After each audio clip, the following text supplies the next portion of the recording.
Hey, what's going on, guys? My name is Dr. Boyce Watkins. Welcome to the Black Financial Channel. This is where we're going to talk about my stock pick of the week toward the end of the video. And also, before we get there, I'm going to let you guys know how my little Dogecoin experiment is going.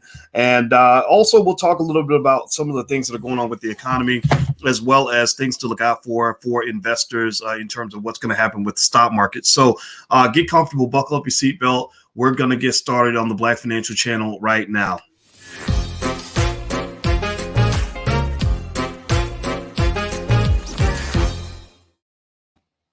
Hey, what's going on, guys? My name is Dr. Boyce Watkins. Welcome to the Black Financial Channel. That's theblackfinancialchannel.com. This is a platform that is for the Black community. Doesn't mean you have to be Black to be here, but we do put the Black community first.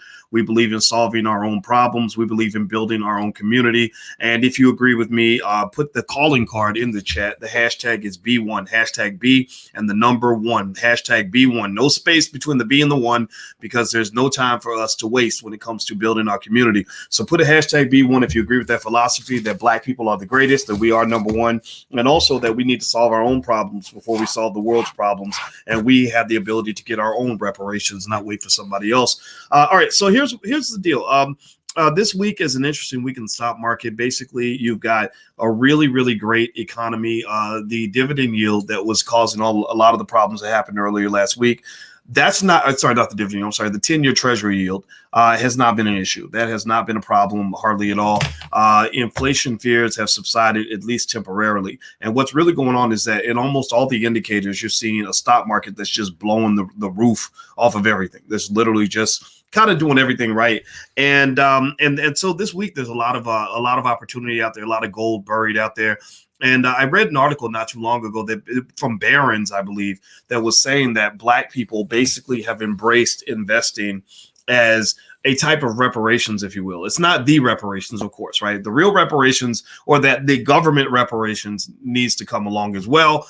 But given that we're not waiting around in the belief that white people are just dying to write us a check, those of you who want your money now, the money's out there, and I want to help you get to access to that. And so basically, the market's doing really, really well. You have a really great week and a great week coming up, I believe, a great month, in fact. And actually what's happening now, though, is that things are just overheated and overpriced. The real estate market in Florida, for example, is so overheated that they're running out of houses to sell. That same thing is true in Atlanta. I'm actually down in Atlanta looking for some rental property, and it's just crazy. I mean, the number of properties being sold is crazy. In fact, I was really fascinated by the fact that there are so many Black real estate agents in Atlanta. I put something on my Facebook page and said, we're looking for a Black real estate agent in Atlanta. Do you know anybody? I got literally 400 responses within about 2 hours. So shout out to all the Black real estate agents that are getting it in and getting it done, because you guys are just taking over the market and doing your thing. And I'm so impressed by that. Now, with that said, in terms of things you want to consider and think about, there are some earnings reports coming out. Banks have really been making a lot of money hand over fist. There's also this conversation about Joe Biden's stimulus package. Nobody knows exactly how big that's going to be or how much money he's going to end up getting. But a lot of people feel that it's going to be an amount of money that could cause a little bit of inflation. That's sort of your big concern right now. In fact, if you go to CNBC, it says Wall Street banks brace for digital dollars as the next big disruptive force, right? So basically, it looks like there's some conversation now about digital currencies. You guys know, for fun this week, I bought some Dogecoin. I took a vote from you guys. 76% of you said you'd like to see me buy some Dogecoin and tell you what happened. And so I bought some Dogecoin because a lot of you are buying it. And so, and that's also to show you that it's okay to have a little bit of fun when you invest. The difference is you got to know the difference between your play money and your real money, like, your short money and your long money, your short-term money and the money you're going to use to take care of your family for the next 100 years. So what I'm reading here is it says that Wall Street banks view central bank digital currencies as the next big financial disruptor. Countries as large as China and as small as the Bahamas have instituted these digital currencies. In the U.S., the Federal Reserve is taking a cautious approach, though it has launched a project with MIT.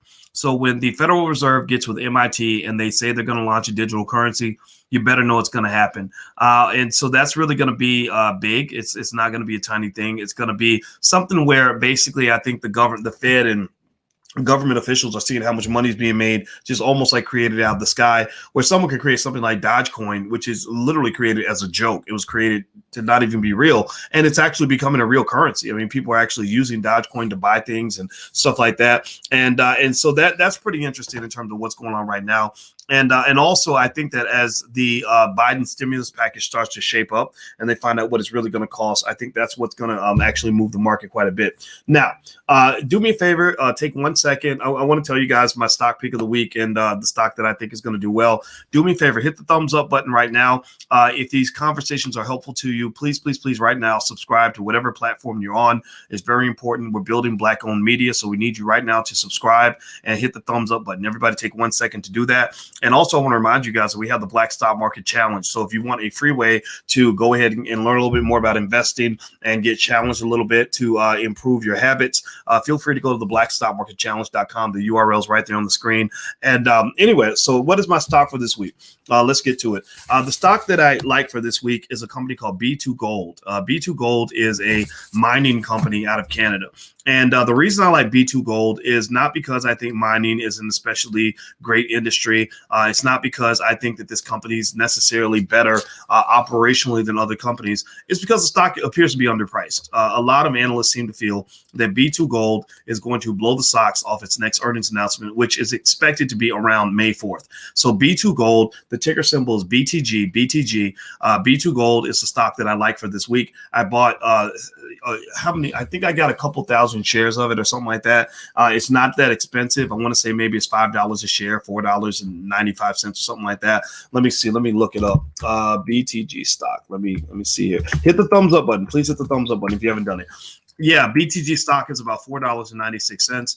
I have reason to believe that it could be a good buy. Now, nothing's guaranteed, just so you know. Make sure you understand. Give me a yes as a confirmation to let me know you understand that nothing is certain when it comes to investing. Like, give me a yes if you understand that risk means that sometimes the shots go in, sometimes they don't. Doesn't mean you didn't take a good shot just because it didn't go in. And just because it went in doesn't mean it was a good shot, right? So just give me a yes to let me know that you understand this, because this is really important, because a lot of people think that investing is a matter of like somebody like me. Well, you got a PhD. You've been a finance professor for all these years. You should be able to predict with complete certainty what's going to happen. That's like telling LeBron James that if you're a good basketball player, you have to hit every shot. If you ever miss a shot, that means you're a terrible player. And that's just not true. What LeBron does is he knows which shots to take. He has a higher ability to get the ball into the basket, when he wants to. So, but that does not mean he hits every shot. So I want to make sure you understand this, because what happens is that when times are good and it's easy to make money, then everybody is an expert. Everything sounds good. Everybody's feeling good. When people start to go crazy is when you start feeling that stress from a price decline.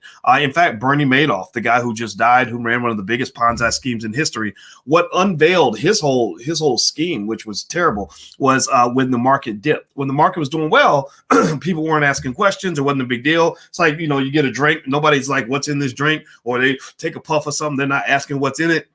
But when somebody dies and the paramedics arrive, then they're like, okay, what was in that liquor? What was in that thing you were smoking, right? So the same thing is true when it comes to investing. Right now, people are not asking about the ingredients that are in the food. People are not asking what's in the drink. People are just buying things because the price is going up and they make money magically. They say, woo, this is good. People don't get concerned about fundamentals of investing that much until they start losing money. Then they start saying, wait a minute, whoa, I had $8,000 in my account. Now I've got $4,000.